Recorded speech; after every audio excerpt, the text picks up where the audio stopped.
সাকিব খানের তুফানকে টক্কর দিতে আসছে মুন্না খান, যিনি সিনেমাতে পাজি বাস্তবে হাজি পাঁচ ওয়াক্ত নামাজি। অবশ্যই ভালো হবে। নাম আমার টাটা, আমি মার্বেল দিয়ে করি মাইশের চান্দি, ফুটা ফাটায় ফেলামু খোদার কসম। ওই রাজারে খবর দে আমার ভাইরে মারছে, এত বড় সাহস রাজা পাইল কই। ওই রাজা বহুত বাজাইছস, আমি বাবলা এবার বাজাই দেবো মুন্না খানের তবলা। আমার খুমা দেখে যে আমারে চেনে না, সে হলো জনম কানার, আমি হইলাম শয়তানের নানা। আমার পথে যে হয় কাটা, তারে লাগাই দে মরণের আঠা।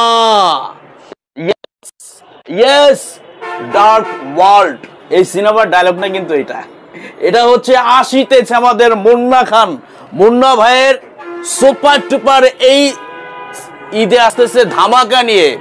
ইতিমধ্যে অনেকে কিন্তু কমেন্টস করেছেন যে সাকিব খানের তুফানকে টক্কর দিতে আসছে মুন্না খান। মানে এই ঈদে কিন্তু অনেক বড় বড় সিনেমা আছে যেগুলো আসলে চ্যালেঞ্জ করে মানে এই ঈদে আসলেই জানি আমরা সাকিব ভাই ছাড়া অন্য কোনো সিনেমা চলেই না, মানে অন্য সিনেমা মানেই ফ্লপ। তো এত বড় একটা রিস্ক আপনি নিলেন, মানে এই যে আপনার কোটি টাকার সিনেমা, কোটি টাকার উপরে সিনেমা, আসলে আপনার কি মনে হয় যে এই সিনেমা আপনার ইনভেস্ট যে আপনার যে মূলধন সেটা ফেরত আসবে? আসলে ভালো সিনেমা বানাইতে হলে তো অবশ্যই টাকার প্রয়োজন। ভালো সিনেমা, ভালো গল্প, ভালো কাস্টিং নিলে তো অবশ্যই টাকা দরকার আছে। তো বাংলাদেশের দর্শক যদি সিনেমা দেখে তো অবশ্যই টাকা উঠে আসবে, ব্যবসায়িকভাবে অবশ্যই সফলতা লাভ করবে। দর্শক সিনেমা দেখে, যদি আমার গল্প ভালো হয়, যদি আমার মেকিং ভালো হয়, অবশ্যই টাকা উঠে আসবে।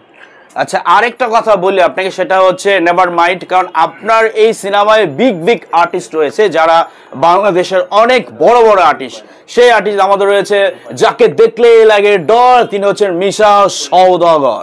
তো মিশা ভাই এই সিনেমার ভিলেন হিসেবে ছিল নাকি অন্য কোনো ক্যারেক্টারে?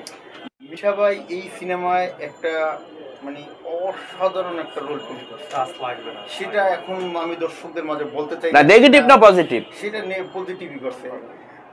আমি মনে করি যে এই মিশা ভাইয়ের এই যে ডার্ক ওয়ার্ল্ডে অভিনয় করে, এটা সারা জীবনের জন্য তার জন্য ইতিহাস হয়ে থাকবে। আর মানুষ মনে করবে ডার্ক ওয়ার্ল্ডের মতো একটা যে তাকে যে একটা ক্যারেক্টার দিছে মোস্তাফিজুর রহমান মানিক, তো এটা সারা জীবন মনে রাখবে মানুষ। আচ্ছা, আরেকটা জিনিস আমরা লক্ষ্য করেছি, মিশা ভাই এই সিনেমা অভিনয় করেছে, তারপরে আরো অনেক অভিনয় করেছে, কিন্তু মিশা ভাই ওনার ফেসবুক পেজে আপনার ট্রেইলার পিজআপ কেন উনি পোস্ট করেন নাই? এই বিষয়ে কি আপনার মন খারাপ? না, উনি তো ট্রেইলার হয়তো শেয়ার করে না, কারণ উনি দেখেন না, কারণ উনি দেশের বাইরে আছে, কিন্তু পোস্টার শেয়ার করছে। আপনাদের হয়তো চোখে পড়ে না, মিশা ভাই পোস্টার শেয়ার করছে।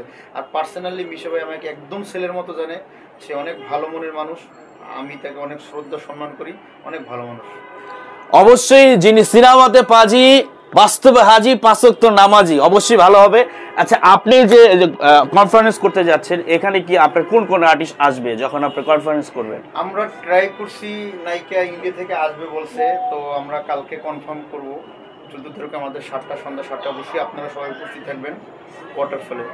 তো আমরা ট্রাই করতেছি, নায়িকা কুশলী মুখার্জি আসবে, আবার দীপক বন্দ্যোপাধ্যায় আপু থাকবে, বদনামিত থাকবে, শিবেশন ভাই থাকবে, ডন ভাই থাকবে, এবং হল মালিকরা থাকবে। এবং আমার সাথে সবার সাথে পরিচয় নাই, তবে মানিক ভাইয়ের সাথে সবার সাথে পরিচয় আছে। পরিচালক সমিতির মানে যত সমিতির সংগঠন আছে, সভাপতি, সেক্রেটারি সবাই আসবে। আপনার এই অনুষ্ঠানে কি সবাই মানে একবারে জনসাধারণ এখানে প্রবেশ করতে পারবে? এখানে শুধু ইউটিউবার, সাংবাদিক আর আমরা যাদেরকে।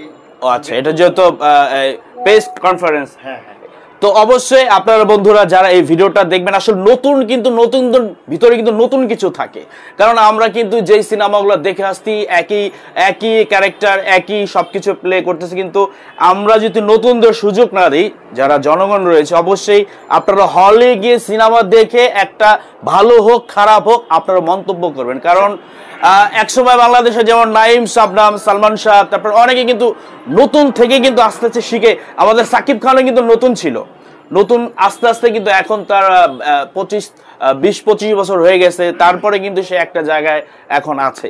তো আমরা অল দ্য বেস্ট আমাদের এই যে মুন্না খান ভাইয়ের জন্য, আমরাও চাই যে উনিও মেগাস্টার হবে যদি আপনারা চান। দর্শক ছাড়া আসলে কোনো যে কোনো সুপারস্টার হোক আর যেই পদেই আছে দর্শক ছাড়া শূন্য। তো আমি জুনিয়র মিশা, অবশ্যই ডায়লগ হবে আমাদের বাংলাদেশের সুপার টেলন মিশা সওদাগর ভাই।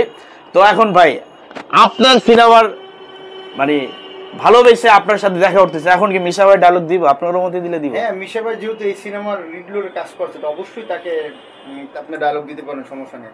আর ডায়লগ তো সাথে আসি আপনার।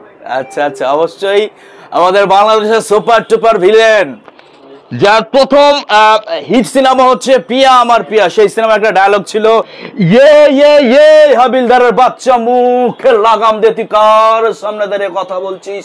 আমি কমিশনার রাশেদ রায়হান, আমার বোনকে অপহরণের দায়ে তোকে এখন এই মুহূর্তে মারতে মারতে হাজার হাজার লোকের সামনে দিয়ে নিয়ে যাবো, ছোট লোকের বাচ্চা। তোর সাহস কি করে হয় আমার বোনকে ভালোবাসার? জানিস আমার বোনের একজোড়া জোতার দাম কত?